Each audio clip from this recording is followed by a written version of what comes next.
भत्तो छो नथा ॾियो मुबैना भत्ताखोर हथियारबंदनि ॻोठाणन साबिर बजाराणी ऐं बशीर बजाराणी जे माल जे चारे पलाल खे बाहि ॾेई साड़े छॾियो। ॻोठाणनि जो एहतजाज ऐं इंसाफ़ जी अपील।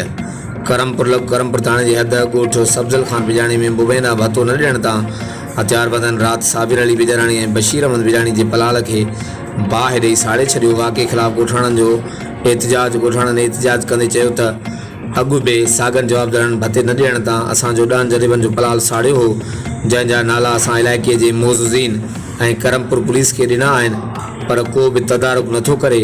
हुननि चयो त आख़िर असां कंहिं दर दायूं।